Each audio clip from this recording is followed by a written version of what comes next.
So I made a previous video on how to completely change your life. It was 7 steps on changing your life.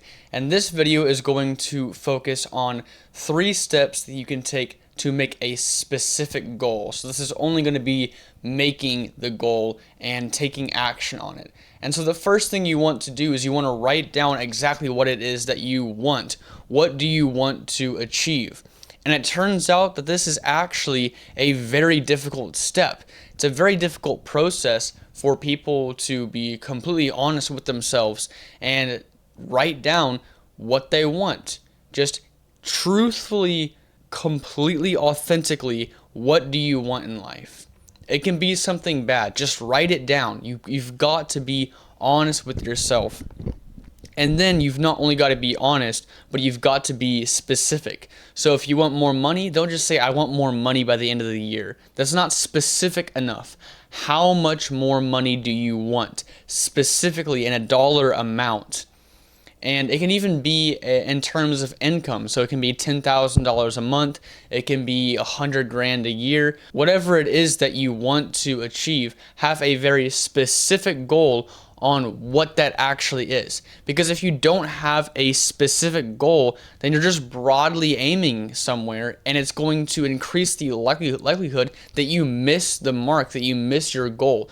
And so you should specify exactly what it is, or else you're never going to actually achieve your goal, and you're going to be like how most people are, and they just said that they want more, but they never actually end up achieving it or doing anything that was worthwhile, that was worth the pain and the suffering that life has an offer for you. And so you've got to find something, find a goal, keep it in mind, one that is going to counteract the pain and suffering by giving you whatever it is that you want.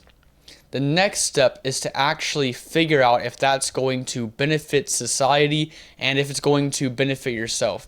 Now, of course, there are some goals that only benefit you directly, but that are something that you should still do. For example, you should obviously eat a healthier diet. Like if you get into a car crash, of course you should go to the hospital. There's things that you should do that are only for yourself, that aren't going to benefit the world.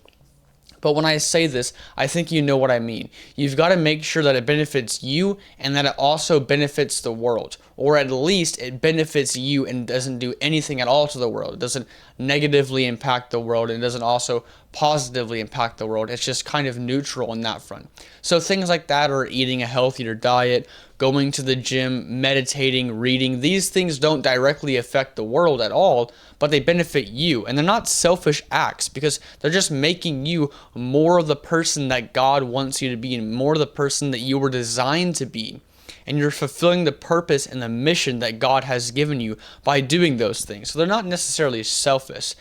I think selfish, whenever you do something selfish, it usually has a negative impact on the people around you. The next step, and arguably one of the most important steps in the process of making a goal, is to actually take action on this goal.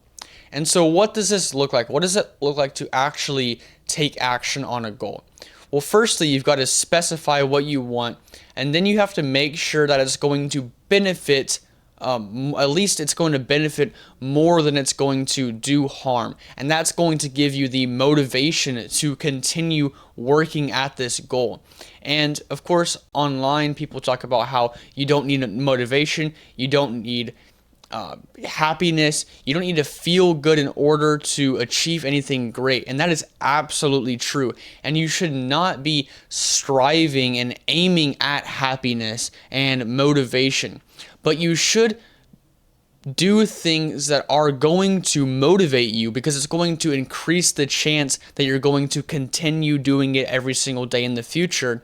And it's also going to help you achieve more success. While you could make that goal happen without motivation, if you were motivated, you would certainly achieve the goal faster and maybe even surpass the goal that you set for yourself.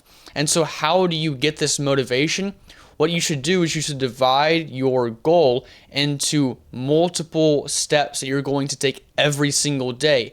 And whenever you achieve what you wanted to achieve for that day, you should use that as motivation. You should think, wow, I did what I was supposed to do. And you should feel motivated for that. Now, you got to be careful not to be proud about what you've done. Pride is really thinking about yourself as better or more worthy of attention, praise, human rights, whatever it may be. Pride is thinking that you're better than somebody else. That's not what I'm telling you to do. I'm telling you to be grateful for the fact that you made the right choice. And that's going to help motivate you. And down the line, it's going to help you achieve more and more and more and more success. Now, of course, if you don't make a plan of the steps that you're going to do every single day, then are you actually going to achieve this goal? The answer is probably not. So you've got to make sure that you know what you're going to do tomorrow and have that at least set the day before. What I do is I have a little Google spreadsheet and I plan what I'm going to do every single day. And if I achieve that goal, I get motivated. But if I don't achieve that goal, I've got to make sure that I catch up on the work tomorrow. And these day-by-day steps are very useful because whenever I wake up in the morning, I don't have to think about what I'm going to do because it's already there. It's right in front of me, and all I've got to do is just follow the plan. Just read the words on the screen and do the work. You can spend the time either at night or in the morning actually planning that out and thinking about what it is that you want to achieve. And often I've found that whenever you don't make this plan for yourself, not only are you probably not going to achieve what you wanted to achieve in that day, but you're also probably going to be doing a bunch of other different tasks. So your progress, let's say, might get worse because you might go do some other harmful habit like just scroll on TikTok because you're bored or whatever, instead of actually doing the work that you're supposed to do. So make sure you've got your whole day planned, and then you can take action and actually achieve that goal.